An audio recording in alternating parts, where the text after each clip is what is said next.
Hey, I'm Jesse. And I'm Mike. And here's everything you need to know about what's happening at Emergence. We've got some key reminders of things coming up and one big brand new announcement we're really excited to share. We've got a brand new hour of middle school ministry starting today. As you've been hearing, student ministry continues to grow. And so we've expanded the options for middle school students in Totowa. Starting today, students in 6th to 8th grade can join in at either 9 a.m. or the new 11:40 a.m. option in Suite 300. In Ringwood, we continue to meet at 10:30 every Sunday.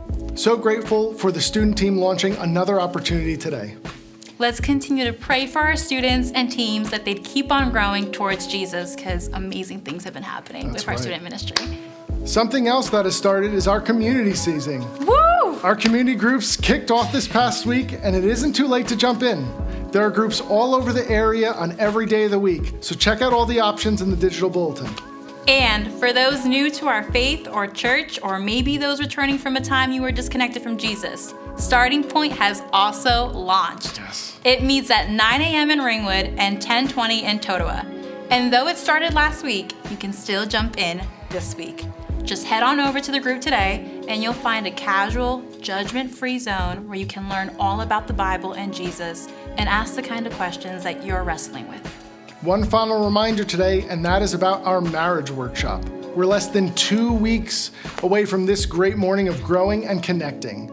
The marriage workshop happens on Saturday, February 18th from 9 to 12, and whether you're married or single, you should come on out. So head to the digital bulletin and get your spot today. Okay, some exciting news for you and for all of us. With Easter right around the corner, we're almost to the season of Lent. That's historically a time to prepare our hearts to celebrate the sacrifice and resurrection of Jesus.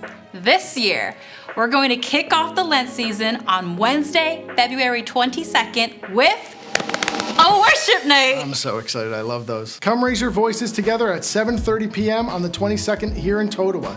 As always, worship nights are one of the best ways to change up your normal rhythm and be encouraged by a night of praise. There's not much that is more encouraging than the church coming together to sing about Jesus. We'll see you then, Wednesday, February 22nd at 7:30 p.m. in Totowa. That's all we got. Let's keep on loving Jesus, loving people, and plowing a counterculture. Bye. Bye. Well, hey everyone, welcome to Community Extras, and it has been great for me. I know jumping back into community with my group, and I know for you as well. It's just a great opportunity to, in the middle of our weeks and the middle of all that's going on, to refocus our minds and our hearts and to connect with other people as we pursue Christ together. So again, thank you to your leader and for opening your home or facilitating in that space. It really does matter, I know, in my life and so many others. This week we continued in our series in the book of Genesis, and we're in Genesis chapter 2, where we get this kind of retelling of creation, and in that we see that work is something that God instituted from the beginning to be a good thing. That work is not a result of the fall. It's not like, hey, we sinned and now we have to work. Work is part of what we were created to do. And so we looked at a number of things that come out of the text about that. And a couple of my favorites that I just want to bring to mind and remind you of is that, work is not in opposition to rest. That God has, in fact, it says that when God placed Adam to work and to keep the garden, remember that the word there is the same word where we get the name Noah, which actually means rest. That God Noah'd Adam into the garden. And when he put him there, it says that he placed him there. He placed him at rest, but to work. So rest and work are not in opposition of each other. When we are where God has placed us and we know where we are, we know that we are where God wants us to be, our work should be a joyful thing that flows from our purpose, that God has placed us here to work the ground, to pull out whatever profit we can from it for the flourishing of the people around us. That God has designed it not to be just for us, where we work and get our paycheck, or we work and have fruit that comes from that so that we can just enjoy it and be a cul-de-sac of God's blessing. No, it's supposed to flow through us to be a source of flourishing for people. And so as we work, we get the opportunity to see all of those around us blessed and benefited by what God has given us the capacity to do in our work. And then ultimately, that work is designed to be evangelistic. That as we work for the glory of God and we work for the blessing of others, that as people see the way we work and as they are blessed because of our work, the fruit of our labor, that ultimately it would point to who he is. And we talked about the finished work of Jesus, that Jesus came here for a work. He didn't come here to, in fact, he's God. He was entitled to come here and just sit back and say, worship me, and you all should be working for me, and that would be totally just. But the reality is Jesus didn't do that.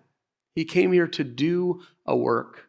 And when he went to the cross and did that work on our behalf and for our good, we can eternally flourish because of it.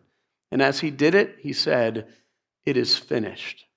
The work is done. Jesus' work was done, but our work, as long as we are here, and as long as we are in service of the King, our work is not done. God has placed us here to be where we know he wants us to be, to work from that place of peace, and for it not to be in opposition, to rest, but we can rest in that work so that others can be blessed, and ultimately we can look to the work of Jesus as our hope to continually motivate us to work for his glory. So as you talk about that, talk about maybe today how your work, how you've seen it be a blessing to other people, whether it's people in your family or those around you, how you've seen how you have been blessed through other people's work, and then think about and maybe pray about together ways that God can use your work to advance his glory and his name and his fame where he's placed you. Have a great discussion. It is always great to look into the scriptures with you. Hope you have a great time together.